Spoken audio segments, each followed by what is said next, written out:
He walked into the sea and never came back. He walked into the sea.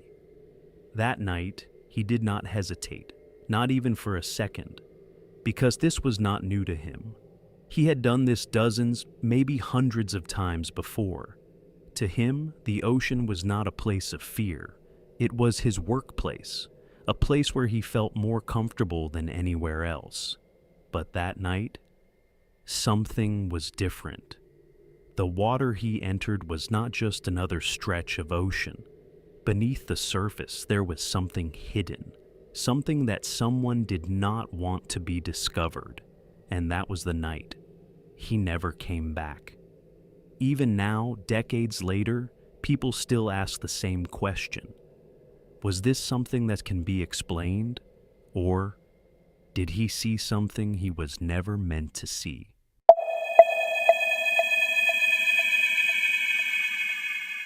The man who lived beneath the water. His name was Lionel Crabb, but most people called him Buster. He was not an ordinary man. During the war, he worked beneath the surface of the sea. His job was to disarm underwater explosives, mines that could destroy ships, devices that could end lives in an instant. One mistake, and everything would be over. But for him, this was routine. He moved through darkness with precision. Where others would panic, he remained calm. He listened to the sound of his own breathing, to the movement of the water, to the smallest changes in the environment around him. Underwater, he was in control. And that is exactly why he was chosen. Because when a job was too dangerous, too risky, when no one else was willing to do it, they called him. And this time, that decision would lead him to his final mission. The war ended, but his work didn't. The war was over. Cities were rebuilding. People spoke of peace. Life, slowly, was returning to normal.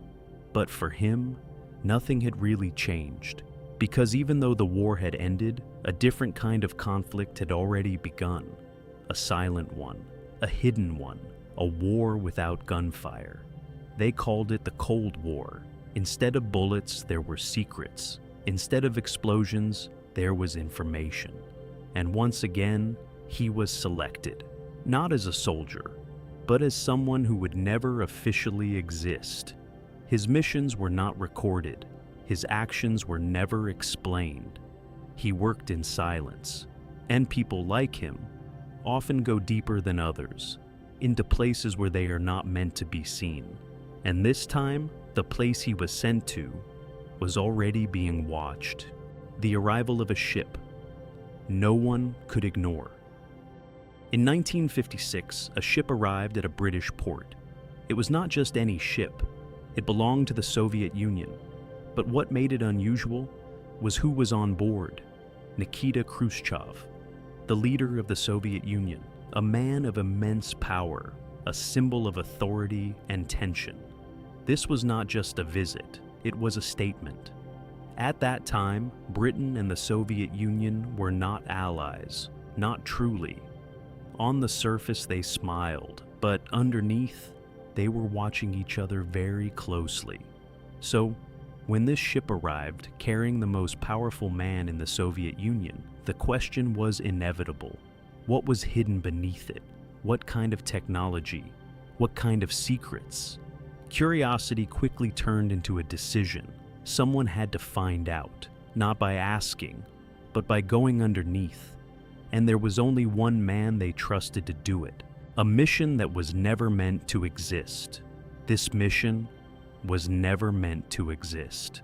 There were no records, no official orders, no acknowledgement, nothing that could prove it ever happened. He was given only one instruction: go under the ship.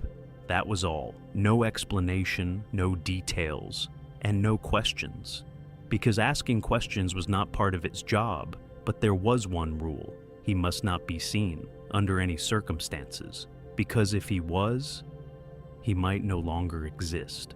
That night, he prepared his gear, his oxygen tank, his diving suit, and the silence he was so familiar with. Everything felt the same. but something in the air felt heavier, as if someone was already aware of his presence, waiting, watching. And then he stepped into the water.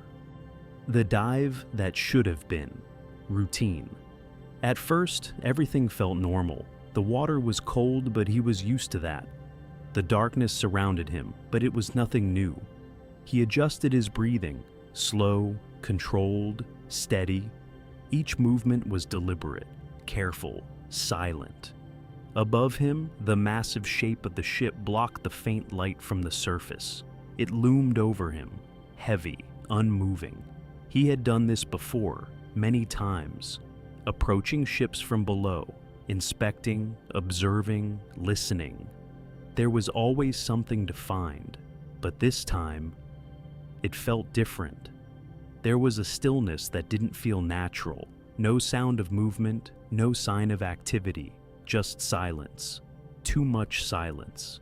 As he moved closer to the underside of the ship, he began to notice something unusual.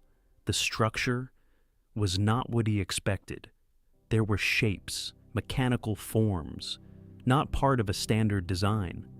Something attached, something hidden beneath it.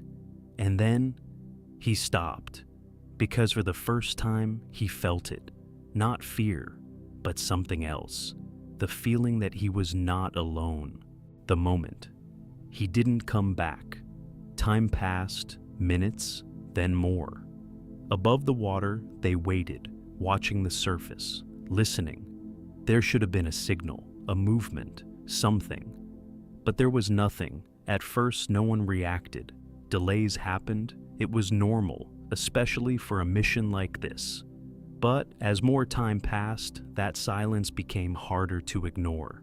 Someone checked the clock. Another looked toward the water again. Still nothing. No sign of him, no disturbance, no bubbles, no signal line movement, just a flat, unchanging surface. And that was when the unease began, because men like him did not simply disappear, not without a reason, not without leaving something behind. But this time, there was nothing. And that was the moment they realized something had gone very wrong. The body that didn't make sense. Months later, a body was found, floating. At first, it was difficult to recognize, but something about it stood out immediately. The diving suit, old, worn, and yet strangely intact. When they examined the body, they confirmed it. It was him. But what they found next raised more questions than answers. There were no clear signs of struggle, no obvious injuries that could explain what happened, no damage that suggested an accident. And yet, he was dead.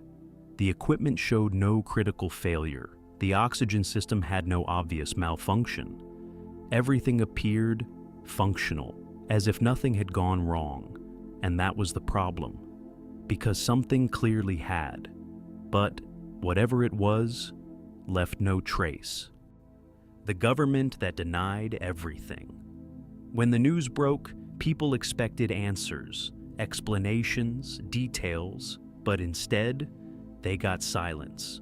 The government released a statement, short, controlled, carefully worded. They claimed there was no mission, no operation, no reason for him to be there. It was described as an accident, a routine dive, nothing more.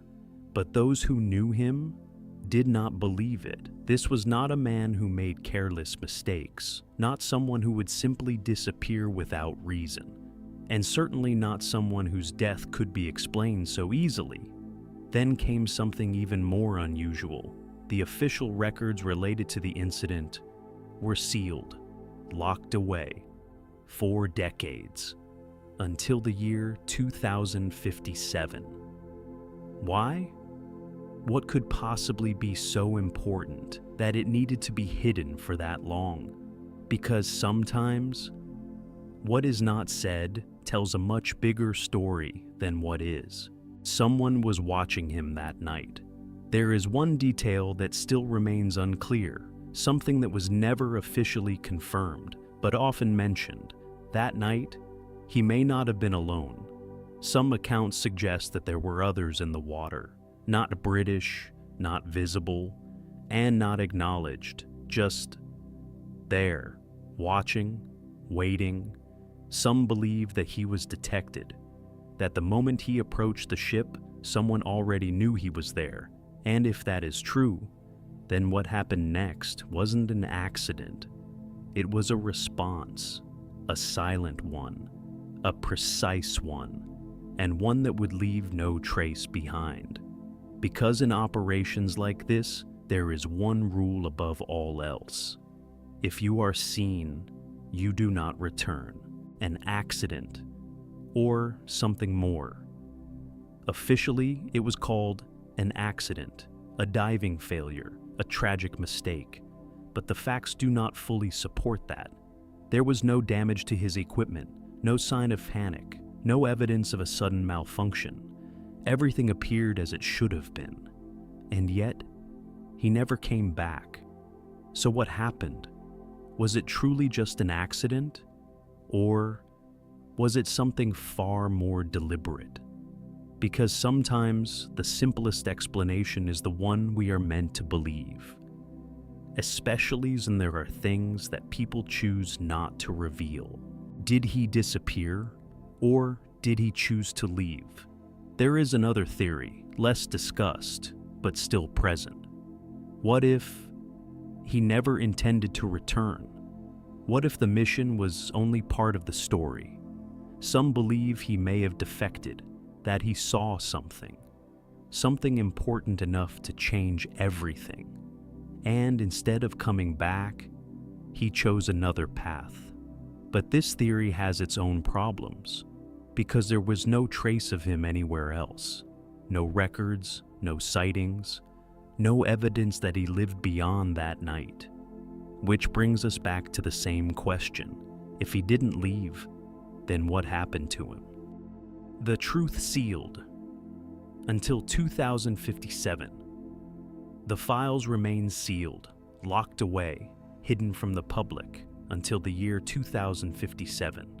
That is when the truth is supposed to be revealed. But until then, everything we know is incomplete, fragments, pieces of a story that do not fully connect. And maybe that is intentional, because sometimes the truth is not hidden because it is unknown, but because it is not meant to be known. What did he see beneath the water? He walked into the sea, like he had done so many times before, confident, prepared, unafraid. But that night, something changed, something unseen, something that should not have been there. And whatever it was, he encountered it, alone, in the dark, beneath the surface. And he never returned. So now, only one question remains. What did he see down there? And if the truth is finally revealed, will it explain everything, or will it only lead to more questions? Because some stories do not end. They simply wait to be uncovered. If this story left you wondering, the next one is waiting for you. Subscribe and stay with us.